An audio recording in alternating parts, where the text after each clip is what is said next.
Yes, we are here. And I'm obviously still learning the ins and outs on how to get those things to work.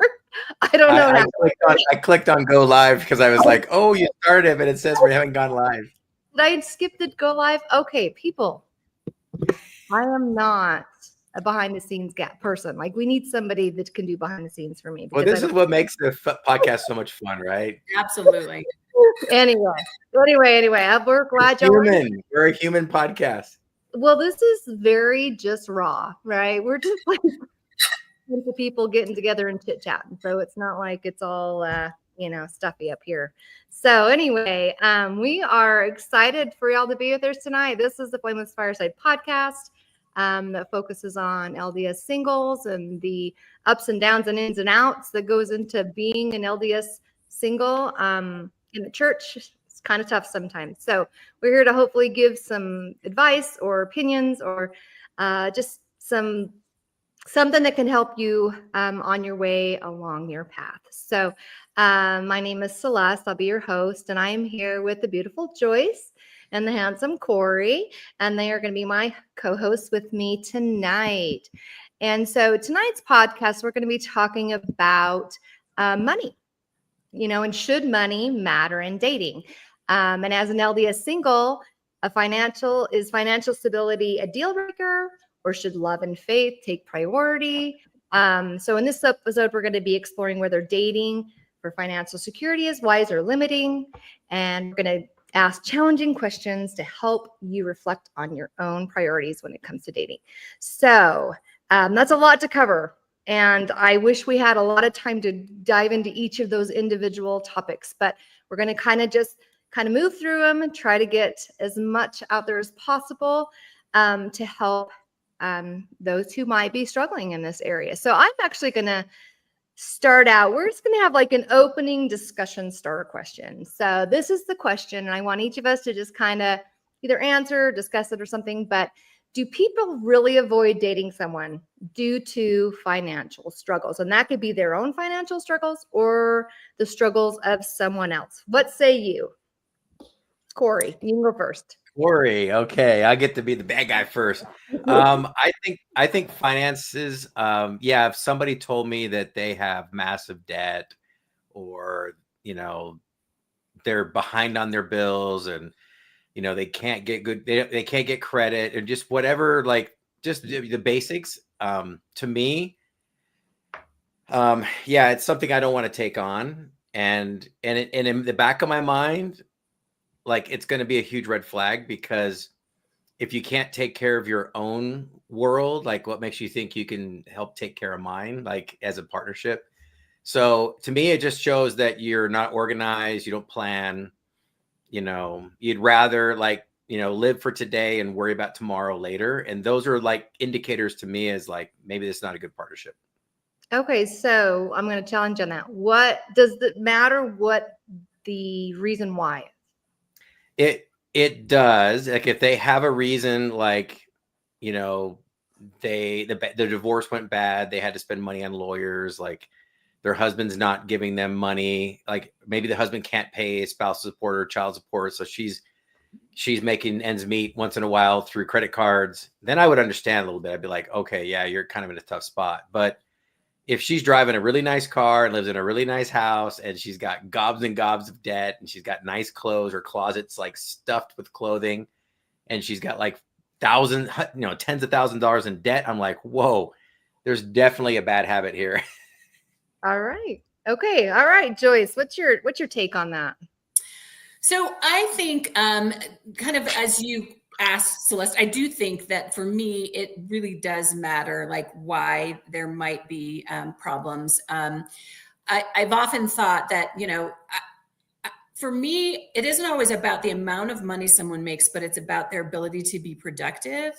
And so I thought about like a couple of things. One, if there's someone who is devoted to something or trying to make something happen, like maybe they're an author and trying to write a book, and so they're kind of making ends meet, but just barely, because they're devoted to something that's really important to them. Or, someone who had a really great job and their child got sick, and they, had to kind of spend all of their money on that. So like the basis of, first of all, when you start dating someone, you don't necessarily know all of those details. But I think there are situations where it would make a difference. I do think that whatever the reason, massive debt can be a challenge, because if you're trying to go into a relationship and you are, had some challenges in the past and you're not well off, and you don't have money to kind of carry on that debt, that even if it's all incurred, with the best of reasons, it still can be challenging. And so I think we have to be thoughtful and understanding. I think it's terrible for us to sort of judge people when they've had some terrible things go wrong. But I also think it's terrible if we judge people who are fearful of taking on somebody else's debt. I think that that's a reasonable position. But like I said, like for me, I would be much more prone to be with someone who didn't make a lot of money, who was very productive and very motivated to do things, than to be with someone who just doesn't have motivation to do anything. That, like, for me, it's money is an important part of that, but it is more about the personality and the willingness to get out there and hustle and do things. I just don't know if I could be happy in a relationship, because I'm a person who has some of that hustle. And if I was with someone who just liked to sit home and put their feet up, it just would not be a really good match. So Okay. And so, knowing both of y'all, I know you guys are both financially stable and things are going well in your lives individually. What if the coin was on the other side? Like, what if you both had some financial struggles and you had debt, and I don't know, your situation was challenging financially for whatever reason? Would that stop you from dating? I wonder if there's people out there that are fearful of getting into relationships, or even going out there to try to get in relationships, because people are very vocal about, I don't want to take on someone else's kids and debts and all of that stuff. So let's try to flip the script. What do you think, Corey? How would you handle that situation? Yeah, I think if it was my life that was needed to get fixing, I mean, we've talked about this in other podcasts. I need to get myself in order to make myself a good partner, because the last thing I want to do is just like, hey, save me, help me, make me a better man. Like, I should make myself the type of person that I would expect. So if I'm sitting here saying, look, if you have unnecessary debt, and you've acquired it because you just love to travel and you love to buy your kids stuff and spoil them, and you just have massive consumer debt because you just have issues, then that's not a good partner for me. And if it's the reverse, then I got to make myself better. I just got to make myself a better person. So I would have to deal with that debt before I got into any relationship. Okay. So go ahead, Court. Yeah, go ahead, Joyce. No, I was going to say, and so for me, I'm not sure I would feel a need to be completely debt free, but I would need to have a plan for it. So I would need to understand, what was I going to do? Like, how was I going to approach that? How would I take that into a relationship? Because I think it would be a fair discussion to say to someone that you're dating, at whatever point you sit down and have that conversation, to say, listen, I got myself into some debt. Maybe there's good reasons for that, and maybe there's not, but here is my plan to deal with it. And that, if we were to be together, I would not expect you to just, like, pay off all of my debts. I would be responsible for that. I would hold this job. I would do that. Now, sometimes the idea that you marry someone and then you then are sharing expenses, and that takes some of the burden off. It might mean you could pay some of that off quicker, but I would not be dating someone that I couldn't share with them kind of what my plan was, and kind of how that I wouldn't want it to impact them. I'd want to be able to have that conversation. Or if I was in a situation that I would say, listen, like, I've got this debt, I'm not going to be able to pay it off, I would want to be honest and upfront and let them tell me, let them be frank about, well, this is not going to work for me. Because it would be really tough to get into a relationship where you're actually starting to have feelings for someone, and then they discover this, and, like, it's just really tough to be able to say, I just can't take all of that on. So yeah. My thought is, I agree with both of you on, probably pretty much all of that.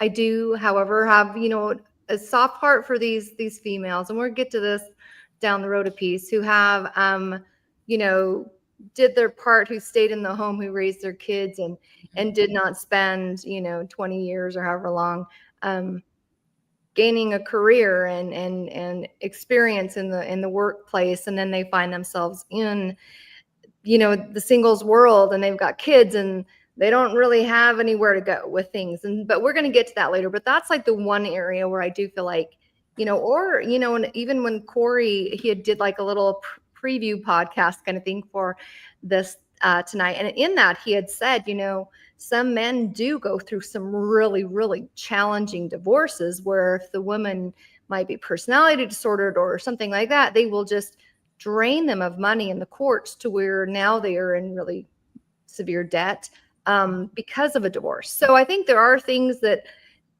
come into play in here, but I do agree that outlook, the person's outlook, are they just spending to have, or are they in debt because of a certain need that happened that was out of their I mean, it could be a sick child. It could be maybe, you know, you're still paying off the IVF or whatever it is that's going on. I mean, there's definitely reasons. I mean, the church has even counseled us to have reasonable debt, right? Like if we have to have a vehicle to go to work and we have to get a car loan because we don't have cash, that's fine. It's okay to have a mortgage on a house, right? But the church has counseled us that if we're at the mall and we see this beautiful item we want to have, it's like, and we don't have the cash to pay it, they counsel us not to pay, like not to buy it on credit. And so to me, I mean, and there are a lot of personality disorders that, you know, on both men and women's side of the house where spending, like excessive spending and excessive consumer debt is a trait and something that you should watch out for. And it makes me think about Dr. Phil, who said, you can't solve money problems with money on those. No. Because it's not about the money, it's about the emotion and why they're spending. And I would add one more thing. Just, I mean, understand that when people who have money or make money, they go into debt to make money, right? So like if I wanted to buy an apartment building to be a landlord, I would go get a loan, right? And you might ask me, hey, what is your debts? I might be like, I got $2.5 million in debts, and that might freak you out. But I might say, hey, but I got $1 million in revenue. So that apartment building brings in $1 million a year, right? So that's like, oh, this loan is generating income. It's not just look at my closet. I have $1 million worth of crap in my closet. More of an investment, right? All right. Yeah, and I was thinking that too, that like if you're an entrepreneur, then you do sometimes have to take risks, and you don't, like, we're not blessed just because we have the Holy Ghost to know when your investments are going to turn south. We just, you know, we do our best to make good judgments, and sometimes we find ourselves in debt. I've often wondered, when you think about the parable of the talent, in that parable, you had one person who kind of buried their money and didn't go and do anything. And then you had two people who went out and invested and made money. And I often wonder, in that parable, if someone had taken their money and tried to make money but lost some, and they came back and said, what I have is just what you gave me because I tried and I failed. I really think that the Lord would look more favorably on that than someone who just didn't do anything. Like, it's not covered in the parable, but I really think that the idea that you're trying to do something, if you're using good judgment and so on, I think that's a real positive. Great. Didn't one of the guys go party with the money and like came back with nothing? No, I mean, he just buried it. Like, he didn't do anything with it. So yeah. He went out on the town. That's a better story, right? Yeah, here's some money. Woohoo! I'm gonna go throw a big party. Go hang out with all the single people. One other thing I think is important to talk about is, so debt is an easy one to cover in the sense that we all know we shouldn't be getting into debt. Debt's one that, like, it's a heavy one. If you meet someone and they've got a lot of debt, like, it's understandable. But I think there's other things too that we are sometimes challenged by, and that has to do with just a different value of, like, what you think about, should you be trying to make money? Should you be getting ready for retirement? Because I know a lot of men who are, I've met and been on dates with men who didn't really feel like they were happy in the life that they were living. They, you know, made enough to just get by, and they didn't feel the need to do more than that. and they were happy, and it worked for them, and they were, rooming with someone, or, whatever. That's great. But if what you're looking for is a relationship where someone is, kind of needs to be cared for, needs to have a home, needs something, like, it just may be a basic incompatibility. So again, it isn't about like I'm judging you and saying you're a bad person because you're not earning enough money. But I think that these are considerations that people make when they're thinking about who they want to date. Well, and I think that this is one of many things that people consider. And we hear these topics in the singles world all the time. I mean, there's all these sorts of things, someone's age, sadly, height, someone's weight. I mean, there's a lot of things that go into this, but there is this aspect of who I'm looking for and who I'm compatible with, certain personalities, certain interests. I mean, there's lots to go into this. Obviously, tonight we're just doing the financial, but there are lots of things that when you're looking for someone that you're looking for certain things in that person. And I don't fault anyone for that. And I want to say that up front. I don't think any of us do. So if you find yourself saying, I'm not dating a woman who, has no money and no degree, then okay, that's, you might have narrowed your options, but that is totally up to you, and no judgment here. But I do want to have a couple questions, and let's give like 30-second answers. I'm going to give you, Joyce, a question, and you, Corey, a question. So we'll start with Joyce. So Joyce, so in the LDS doctrine, like in our church, and how it influences us as individuals, do you think that the spiritual view on financial responsibility is a huge thing in dating and in marriage? Because our church is very frugal, very, like, be responsible and be prepared. So does that influence you in dating?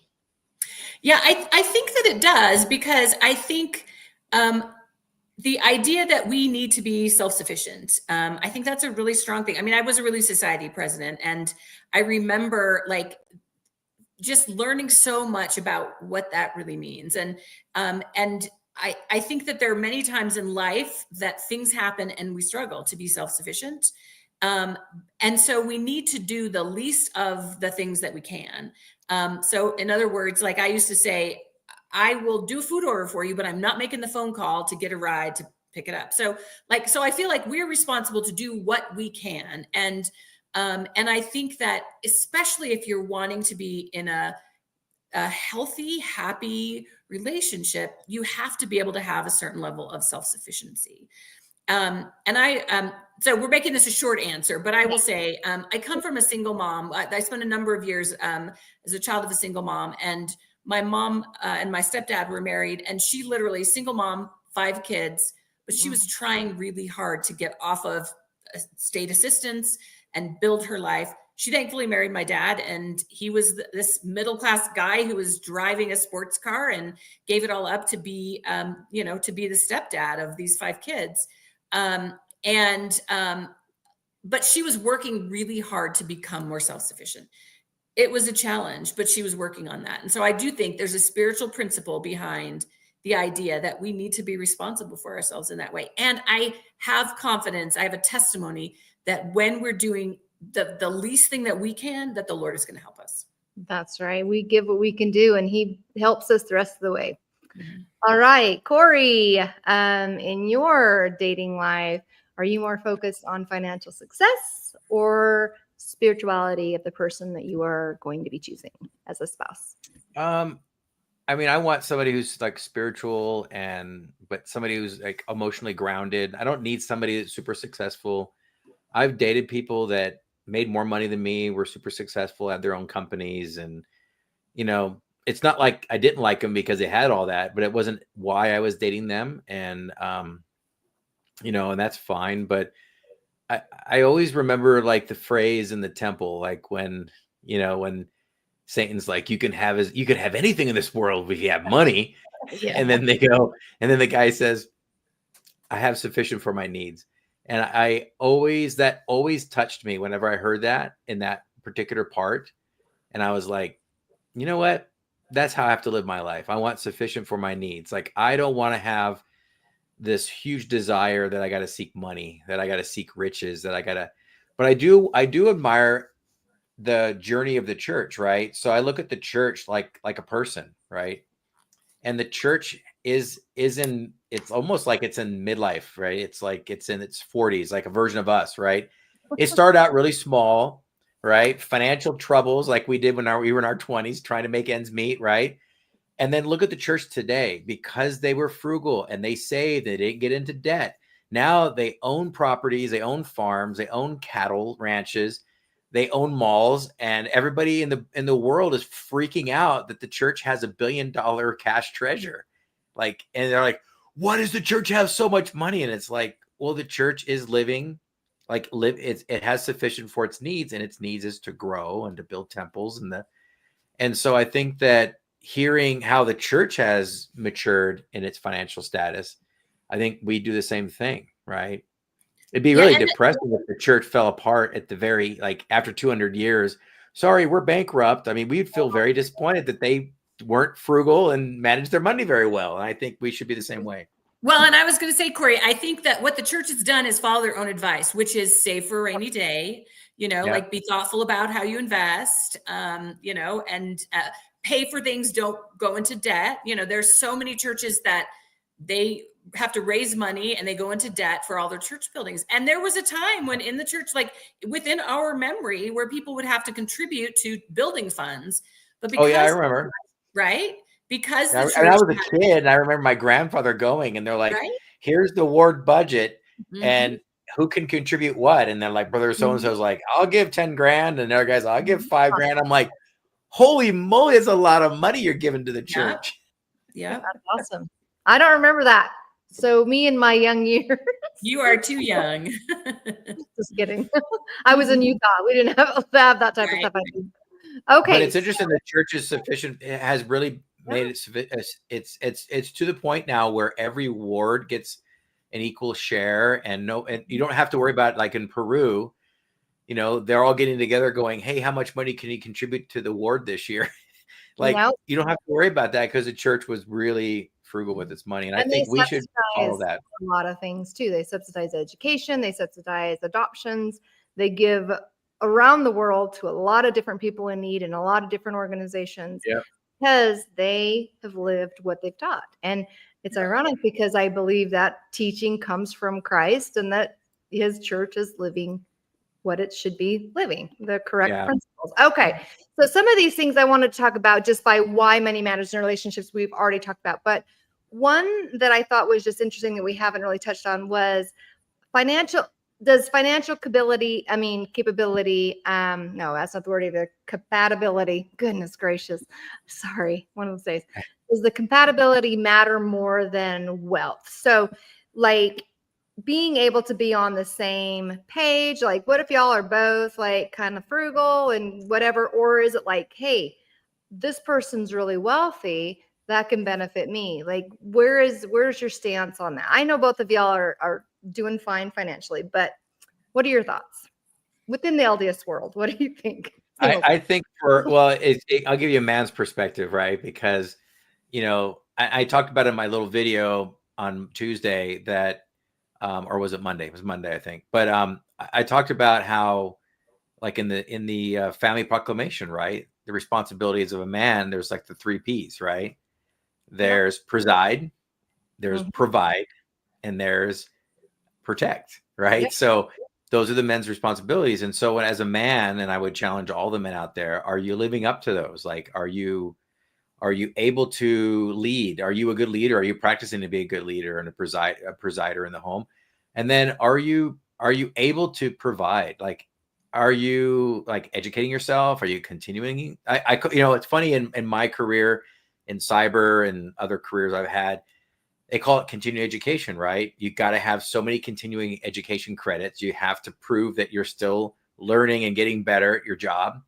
And I think that men need to be doing that their whole lives. And, because financially, things change, right? One day robots are going to be doing jobs for people, and people are going to be crying they don't have jobs. I don't have a job anymore because now that Elon made a bunch of robots and they're doing jobs. So you might have to find out, like, maybe there's a job a robot can't do, but maybe as a human, I could do that job. So maybe I'll go learn that skill. So learning your skills to be a good provider, and then of course a protector, right? Staying in shape and, you know, maybe doing jujitsu or something. You and your I know I'm biased. Well, I can I yeah. So here's the thing, because I do think, and I would imagine most men in the church like feel a pressure to provide, like that they feel like that's what they need to do. And you know, I have a testimony that when they are doing their best, that the Lord will help. But I think that it's tough out there. I think there are lots of people who struggle to make ends meet for themselves, to kind of put things together. And often they're paying child support, you know, like, so I know we talk about a woman who's, you know, being a single mom and trying to make ends meet. But I think men also are out there paying child support and trying to live their life, but also provide a life for their family. And it's rough. It's rough. It's tough, and so yeah. like, if you're doing all of that, and then you're dating someone who now is going to be looking for you to then also take on, you know, a new family, it can be really challenging. I have a lot of compassion and sympathy for situations where it's really tough on your own. We live in a world where generally, and I have my own like philosophical, like, why this happened in our society, but most incomes are, you know, most households are double income households. And the fact that most are double income households means that it's really hard when you are a single earner to make enough to raise your family. So I'm not by any means saying I don't think men should provide, because I do think their self-esteem is certainly impacted by whether or not they can, kind of their vision of who they are. And so I know when they're trying really hard, the last thing I want to do is make someone feel bad because they're just not able to make as much money as someone else does. But I think there's a responsibility there. But I think that idea that we've got to be compatible is really important, because, you know, we don't have a whole cadre of really wealthy single men out there who are looking to take on, you know, a family of 5 kids. Like, you know, my stepdad, again, he was never wealthy, but he just valued having us in his life more than he did having a sports car. And so, like, I think there's a bit of balance that needs to happen when you think about, you know, what is it that you really want? And if you want a fulfilling life, maybe you're not going to have the sports car. Maybe you're going to live in a smaller house. But, you know, you might be able to provide for that. You don't necessarily have to have the biggest house. Anyway, so that my point is simply that it's hard. And I get that it's hard. Yeah. And, you know, so when I entered in the singles world, like I said, I was one, because we're going to bring up the family proclamation real quick. We're going to talk about gender roles, which Corey kind of introduced here. So I was one who, you know, I stayed home. I took care of the home. I took care of the kids. I did all of that stuff. I was mom, and I loved that title, and I thrived in that area. And that was what I've always wanted from the get-go. So I was okay with that arrangement. I did not have any issues with it. So when the divorce happened, and I found myself literally, you know, just halfway through a degree, or not even that far, and no work experience, 4 kids. I might have had, Hannah might have been on our mission, but 4 young kids, and they're in the home. And that's a scary place to be, I'm gonna be honest, because the singles world does not want to take on someone else's kids. And they don't want to take on someone who and this is a blanket statement. I know there's some of you out there, they're like, that's not true, and we love you. But you know, they don't want to, like, usually support a person to come into their home and then let them be the mom, right? And let me just support this household for you so you can continue on being a mom. That's usually not the situation. So and I hear, okay, so I'm going to get all riled up here, because like it's kind of bubbling up in me. But so when I was on the singles world, there was a lot of men who were very mean about us. that came into the singles world with kids and no education and no career. And they were very unkind about, how dare you expect us to take you on and care for your kids when I'm still trying to care for mine? And I mean, it's just like really unkind. So how does that fit? How does this fit in the proclamation for the family? Because it does clearly state men provide, protect, and preside, and women nurture children. Now, granted, if all the kids are out of the house, totally different ball game, and I get that. But how does that work then? Is that only on first marriages? Is that only on biological children or children you Yeah, raise? that's a tough Or one, right? I think the proclamation was written in the hopes and desires that the families would be forever, that they would not get divorced, that the people who were in the marriage would make good choices and not poor choices. And, and unfortunately we live in a world where people make poor choices, but I think the proclamation is Corey, a hope. I'm just going to interrupt you just to say, sometimes it is not about people's, like, it is poor choices of one and not the other. So you could. Well, that's what I mean. I'm saying poor choices. Right. I just want to be clear. We're not saying everybody made a poor choice. Sometimes the choice is made for you, and you're completely like. Well, that's what I mean.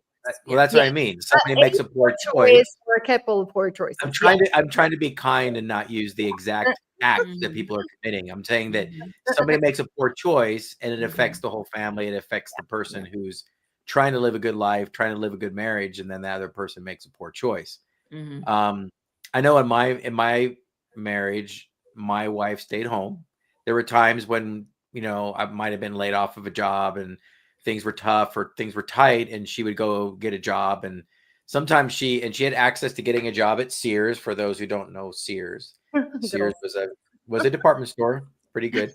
But she'd go there because she could get health insurance and work part-time.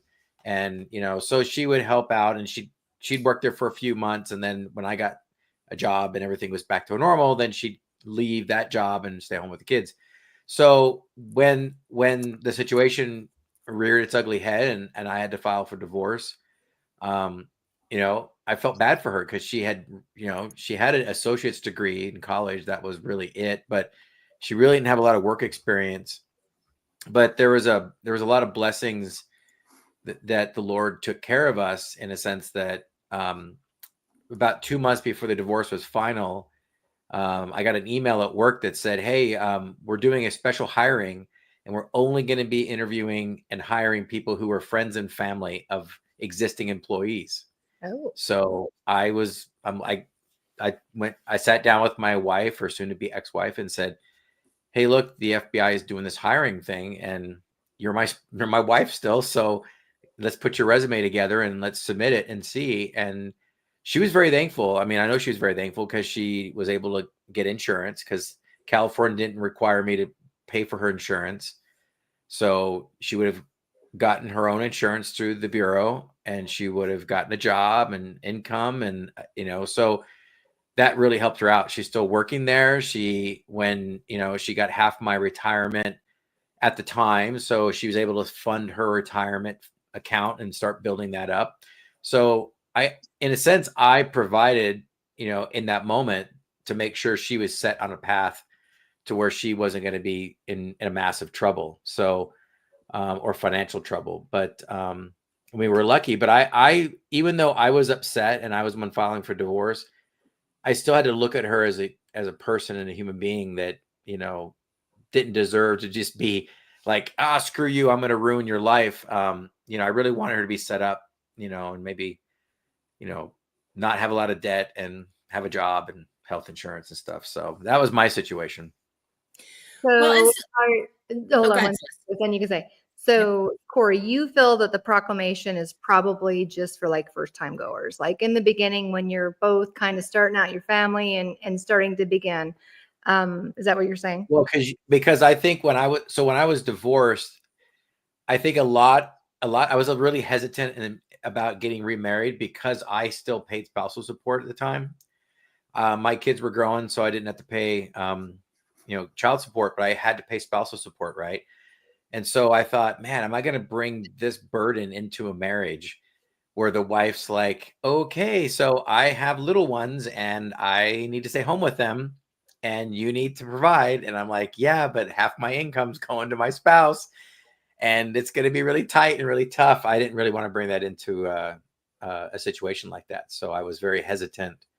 Once my ex remarried and that burden of having to pay spousal support was gone, then all possibilities opened up after that. I remember you when you hit that moment. I remember you doing like clicking your heels or something. Just kidding. But I do remember you were super happy. I was Okay. like, woohoo, I got a raise. Go ahead, Joyce. Well, so what I was going to say is in the proclamation, so I think this is interesting because it talks about role of fathers, the role of mothers, and it says in these sacred responsibilities, fathers and mothers are obligated to help one another as equal partners. Here's the thing. I don't think that goes away even if you get divorced. Like, I feel like you're no longer partners, but in terms of raising your children. So in an ideal situation, like a mother should be getting support from the father of the children. So if you're dating someone and sort of that is, part of your expectation that they will become part of your family, it may not be that they're needing to support them because you may already be having them. They may not need to be the dad because they've got a dad, but there are some situations that will happen. Like I said, my biological father, when I was 8 years old, basically skipped town and stopped paying child support. When my stepfather stepped in, he became everything to us. Like sometimes when I think about it now, it just makes me almost emotional because I did not understand at that point in time when he came into our life what a huge sacrifice that was. But I also know that when he died, like we were every bit as much his children as his own two daughters. Like his life was better because we were part of it. Like he would not have traded it for all of the world because he then had 7 children instead of 2. And it was a legacy for him. And so I think that it applies, but certainly needs adaptation, even when you're talking about a second marriage. Like I do think the father of these children have a responsibility to them. But I also feel like that a new person coming in should feel like they're part of that family, should feel like they can love those children and support them, even if it's not financially. Sometimes it may be financially. But I do think like these are sacred responsibilities. This is not something that goes away because, well, this is a second marriage. But again, I think it needs adaptation because we live in a world that it's really hard to do all of these things. And it's a lovely thing when even in the face of divorce, you end up having someone who does pay their child support, who does spend time with their children. That's huge. That's really big. And that would make it easier if you're kind of bringing another person into that. But sadly, that doesn't always happen. And so we have to make our adaptations. So very true. I agree with that. So anything else on that, Corey, before I go on to a different question? No, I just think that second marriages are tough, right? I mean, that's what this whole podcast is about because we're all either trying to get into another relationship. We have a lot of fears. I know I've got a lot of things that I fear, and I have to always remind myself, like, don't be fearful. I think of the script. It always seems like the Lord always starts off every like prophetic discord with "fear not." Fear not. Like it always starts off, "Hey, good things are coming, but you got to fear not." Like fear not. Here come some good things. Well, what about people who have never been married? Because I know that's what's on Joyce's mind right now. Because we're not all on second marriages, right? We're not all on divorce. Some of us are still trying to find our eternal partner, and maybe we've made our own career, and everything is going well for us. So, Joyce, what do you think? Yeah, well, so I was going to say, one of the things I think is so interesting that Celeste and I are such good friends because we have taken really different paths.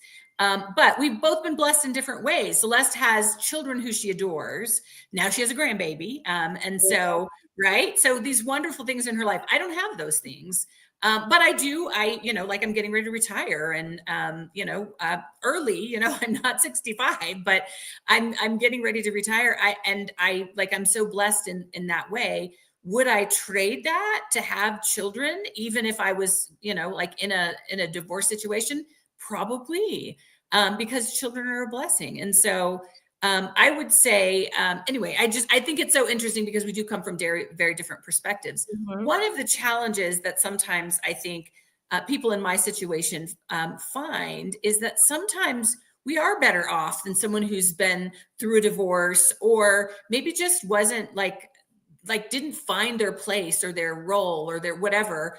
And so they just didn't make much, and they're still struggling to kind of put things together. The real challenge is that people come in sometimes with these judgments about someone who makes more money than they do. Like, that's the thing that's really tough, is like, I know that sometimes that can feel intimidating to a man if they come into a relationship and there's someone else who like has a more powerful role in their career, who makes more money. And that's really tough. For me, I don't define myself by my career. And so when other people do, it's really tough. And when they kind of say, things like, anyway, I don't know the things they say. Like, I'm really curious, because Corey says he's dated other people who made more than he did, and it didn't bother him. But I do think there are times that it does bother people. Yeah, there are some who are really bothered by that and they feel challenged. But I guess that's why, as we said in the beginning, you're trying to find what works for you and who works for you. But we are going to end this talking about a very fun topic, which is prenuptial agreements and postnuptial agreements. So, all right, who wants to start? Because we know this is a big one. Because I kind of started it off with my video, so maybe I should, I think in my video, I kind of looked at it as marriage agreements, so I enjoyed a TV show called The Big Bang Theory. I don't know if you guys have ever seen it, but in there, there's a character, Sheldon Cooper, and he likes to do relationship agreements and roommate agreements, and he just loves agreements. And so when his roommate showed up, they had the roommate agreement, and they put everything in it, which was hilarious. They even had like what happens, if they discover time travel. Like, they all even put in the agreement, like, we're gonna come back on this date, and we're gonna walk through the door, we're gonna say hi to ourselves, right? Like, they put everything in that roommate agreement, right? And then when Sheldon found a girlfriend, he created a relationship agreement, and she talked about like Valentine's Day and all these little details. And then when they got married, they had another relationship agreement upgrade. So I would think that prenuptial agreements has such a dirty term, right? It's such a dirty word. That I would just say it'd be like a business agreement, right? It'd be like, a marriage agreement. Like, hey, look, it's our second marriage. We're both bringing assets. We're both bringing finances and retirement accounts and all this stuff to the relationship. So let's just sit down like a business meeting and just be like, hey, here's what happens if I die. Here's what happens if you die. What if you're not both bringing stuff in? Because that's where it kind of gets iffy. I think. Well, if you're both broke, you have no money, no assets, no cars, no houses, I would say you guys are starting off like 20-year-olds and just build a life together.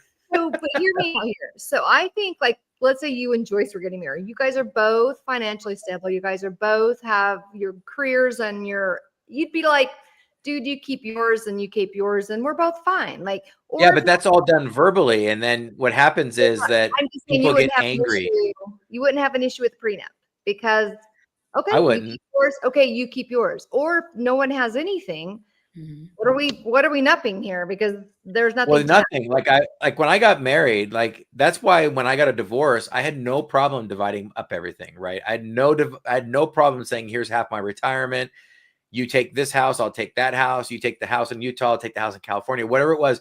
We divided everything up because, you know why? We both got into a small Ford Escort with everything we owned in that tiny Ford Escort, drove to Vegas, got married, and started a life with Zippo, right? And so, right, and so I had no argument to say she didn't deserve half the stuff, right? It's like, I know, but there are some people out there, and I was one of them. When I first entered into the singles world, I was coming out of something where I felt like trust was gone. And one of the biggest things that I was looking for in a relationship was trust. Can I trust that person? Are they reliable? Can I trust what they say and what they're going to do? And so for me, on the onset, even considering a prenuptial made me feel like then that's not trust. You're not trusting me and I'm not trusting you. And we're both questioning and we're just settled, this is going to That's just. because the prenup name has this connotation of like this Right. rich guy who married a woman that's like half his age, and he's like, I don't want her like to run off with my money. But is it? I don't think it's only that. I think that I know I've heard people express this, and the feeling is, hey, if we're getting married, especially we're getting married in the temple, we intend this to be a forever thing. How can you then start out a relationship that says, well, just in case we end up getting divorced, then let's do this. Like so I hear what Celeste is saying in terms of like, it feels like you're not all the way in if you want to have a prenuptial. Well, let me ask you this. I have a good question. I have a good question for you. Well, hang on one second. Hold on one second. Spin my little point around here. I no longer have that same view. So here's the thing, because it's not really about trust. It's about preparation, right? It's about, we don't know what's going to happen. We didn't think the first wedding or marriage was going to fall apart. It did, because we only have control over our own choices. And so just to clarify, I no longer feel that it's a lack of trust. So go ahead. There are people out there who do feel that way. Yes. Like there are lots of people who say, I've heard people say, I would want a relationship agreement. Like I would want a relationship agreement that says, look, just so there's no misunderstandings, just so that when we were talking with like hearts in our eyes and, lovey-dovey, that, that things are actually clarified. Cause I mean, what if I'm like, hey, I'm adamant, I want to be cremated and I want my ashes like spread on the ocean. And then like I die and then my spouse is like, oh, that's so stupid, I'm just going to bury him in the ground. Right. Well, I mean, come on, like if somebody could easily do that. I know that's kind of a dumb example, but I look at it as like just having things written on paper just to say, look, I understand that you're bringing this house into the relationship. That's your house. You bought that house, premarital asset. This just saves having to get a mediator, going to court. Like there's no, I mean, I married a person I thought was going to love me to death and be like my best friend forever. And when the divorce happened, that person turned into like a nightmare. Like they were angry and they were vengeful. And I was like, whoa, like after 22 years of marriage and me being like your guy for 22 years, now all of a sudden you want to ruin me. You want to punish me. You just don't know how things are going to go. Right. Because in the beginning you're like, it's forever. Right. But if I told you were going to go out today, like Celeste, you're going to walk out your door and there's a 50% chance that you're going to get struck by lightning by walking out the door. What would you walk out that door? No, a 50% chance. I think it's 75 on second marriages. Like so. Okay, so let's flip the coin, and there's a chance if it goes heads, you're getting struck by lightning, and there's a chance if it's tails, that lightning's going to miss you. Like that's marriage's 50% like divorce rate, and like you said, second marriages is 75%, right? So why would you not want to have an agreement that just says if this goes south and you get angry and I get angry, that everything's spelled out on a piece of paper? It doesn't even have to call it a prenuptial, And can I say just a couple of things where that's concerned? Because I mean, I respect that there are people who don't feel that way and who feel like if we have a prenuptial agreement, that I feel like we've lost trust. So I respect that people can feel that way. But I think there's a couple of things that we need to do to protect ourselves. Number one, if there are assets that you do not want to be considered in the marriage, there are other things you can do beyond a prenup. So in other words, you can put things in trust so that whatever happens to you, you have control of that. So, and you can start out a relationship and say, hey, these things are not on the table because they're in trust and they're going to my children or whatever. So you can start out with legal arrangements that already have established what gets included and what does not. So I think that that's something to consider. If you already know that you've got things that you don't want to be considered when you're dating or whatnot. But I think there are things that you can do to set all of that aside. Another thing I think is really important to do is to understand what the laws are in your state. Yes. Because there are some things that won't be included. And so you don't have to necessarily get into a disagreement or do an agreement that says, hey, this is how I think this should be treated. Because if that's how your state treats it, that's taken care of. Yeah. And then I think, Corey, I think what you talked about, how let's just have an agreement. I'm a big fan of saying, I want to do a prenuptial agreement because I want my family to know that I am eyes wide open on what I'm agreeing to with this person I'm going to marry. I don't want them to think that this person is taking advantage of me. And so I want to be eyes wide open. I want an agreement that I don't have a problem sharing with anybody who loves me and would want to protect me. But I think we have to be careful because just writing it down on paper doesn't mean it's legally binding. That's so I think we would need to get some advice to make sure that things, because I think you're right, Corey, there are things like, I love the idea of sitting down with someone you're going to marry and saying things like, okay, you cannot put your cold feet on me. Like, this is an agreement. You're not allowed to do this. Like, will they always live up to that? You will not wear socks with sandals in our entire marriage. Right? Exactly. So if there are things that are important to you, I'm all for, let's put it in a marriage agreement.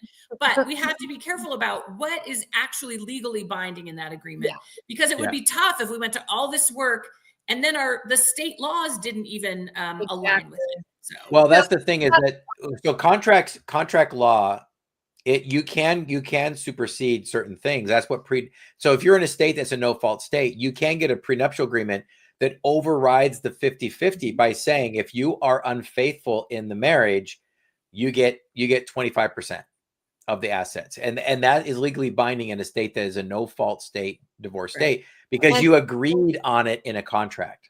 Yeah, but just make sure that the contract is exactly. Yeah, you just go through an attorney and get it done. Yeah. Right. So so just highlight, absolutely know your state, know the laws, know your rights on those type of things. I do want to point out, and this is hearsay, I didn't look it up to clarify, but I do remember us doing a podcast a while back solely on prenuptial agreements. So if anyone wants to go back and look at that, there's a lot of information in that. But I remember that it was definitely pointed out that a lot of times a prenuptial agreement actually protects the person who is bringing the least into the marriage. It does. Protects them versus protecting the one who brings the most. And so it's not just, oh, it's my money, I get it all back. Yeah. There is a huge aspect to it that actually helps protect the less earner. Well, it also goes back to what we said earlier, right? So go back to the debt thing, right? So you get into a marriage, right? And then the person starts manipulating you, like, Corey, if you really sold that house, and it didn't make it a rental property, but you actually sold that house, that would pay off my student loans and my debt. And then we would be debt free. And that would be amazing. Right. And I'm like, of course, I love you. We're married forever. I'm going to do that. And then like a year later, she's like, yeah, I don't like this. I don't like that. I'm not happy. I want a divorce. And then it's like, I paid off your debt and now I'm getting a divorce and I don't have my house. So that could protect things, from being somebody manipulating somebody who's a little weaker in the relationship. And Celeste, I think to your point, because as we said, there are people who feel like this is a way that we introduce a lack of trust into a relationship. I don't want to do it because it introduces a lack of trust. And so I think if that's how you feel, then sitting down and saying, for someone to say, okay, I'm not doing this because I just want to, make sure you get nothing in the case of divorce, sitting down and saying, I'm the one who has the assets, but I love you and I want you to be protected. And if these things happen, here's what I agree that I will do for you. Yeah. I'm going to get a life insurance policy to make sure you're covered, right? Because what if some guy doesn't get a life insurance policy? And I know people that's happened to, where a guy died in his 40s and they were like, okay, does he have a life insurance policy? And like, no, I asked him a year ago to get one and he didn't get one. Yeah. And the family was screwed. Yep. So maybe you put in the agreement, hey, look, you're bringing a lot of assets in. I know they're your assets. I'm not going to be entitled to them, but at least can you get a $500,000 life insurance policy in case something happens to you, so that I'm not destitute and back into the situation I was in before, Exactly. Okay. So two things that I'm going to share.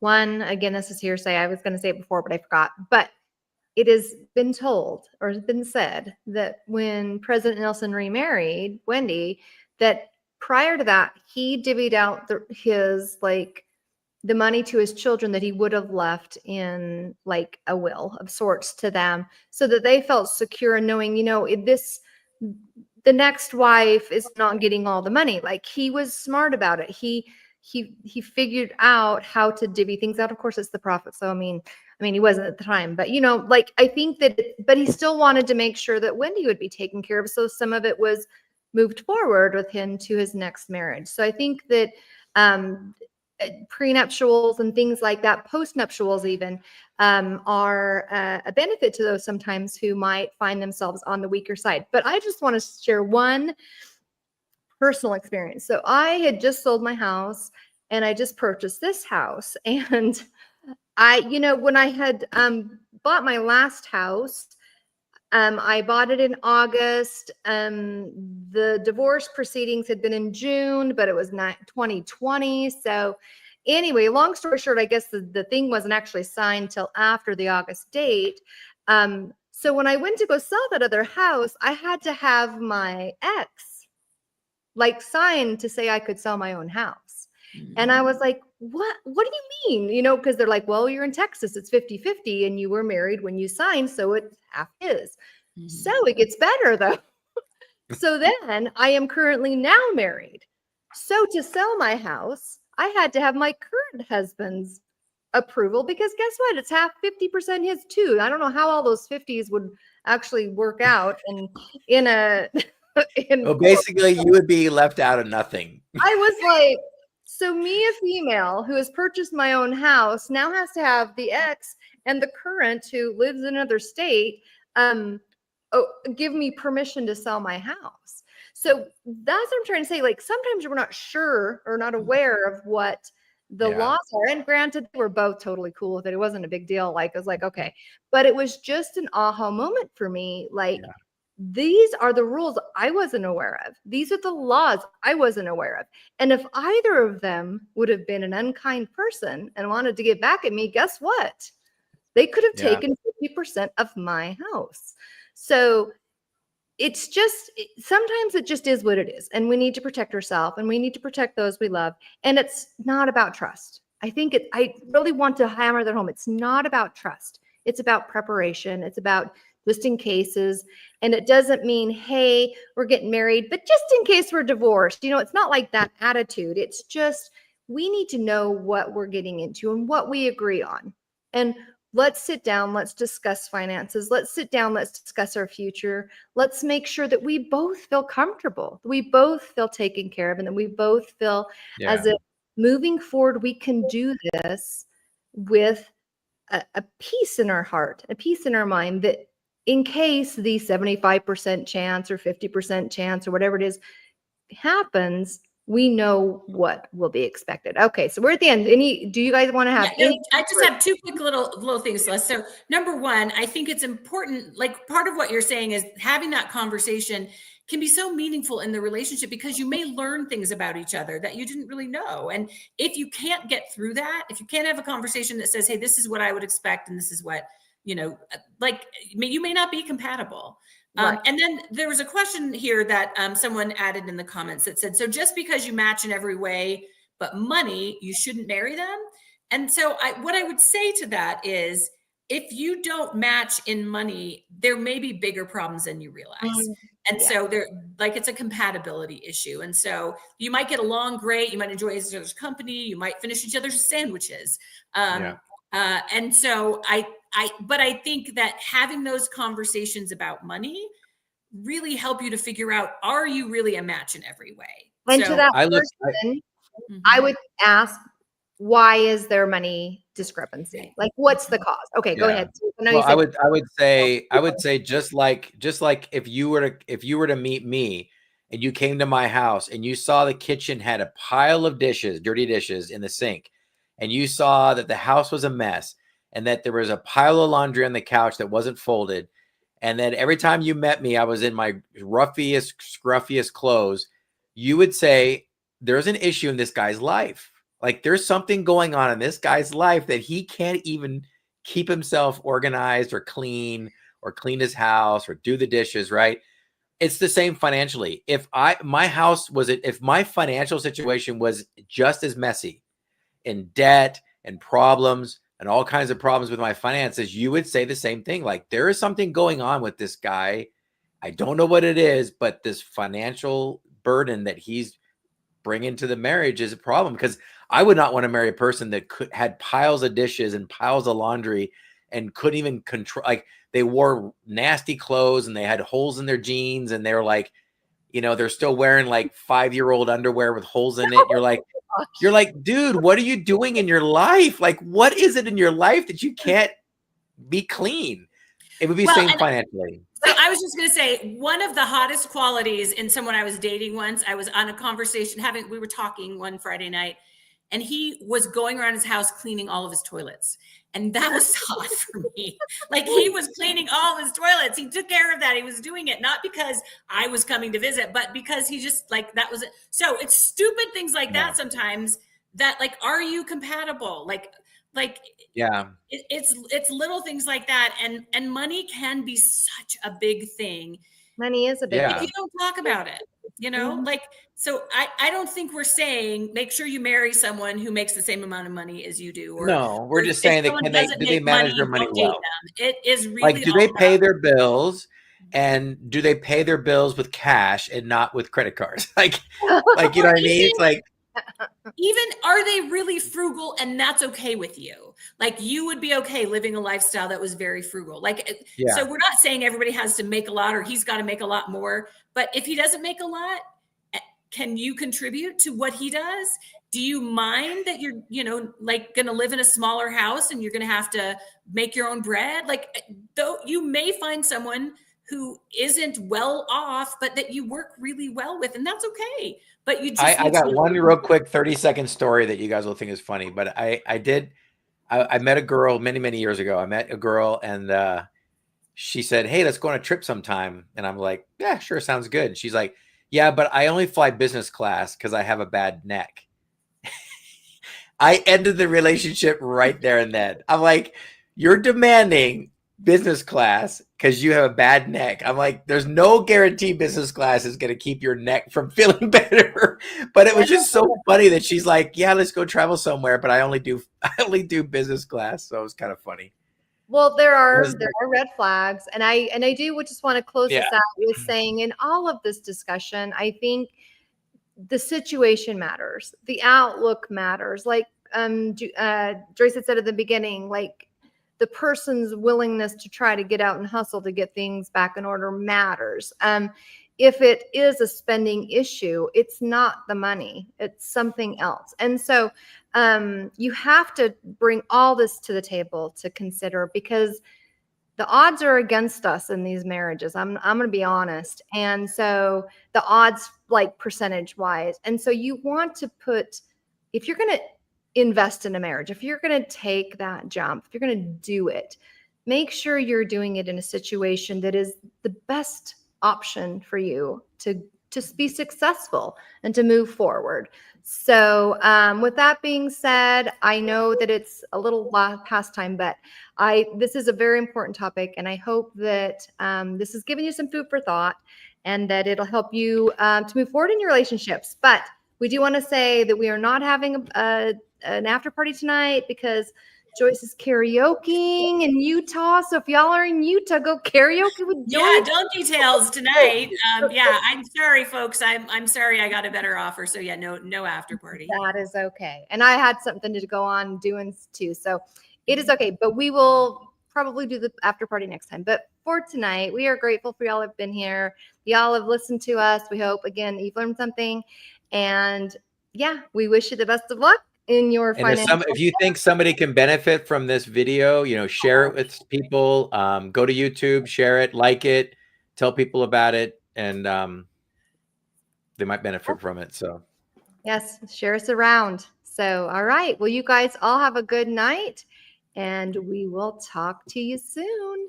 Now, this is where I need somebody to be the behind the scenes so they can do this for me. So hold on one second.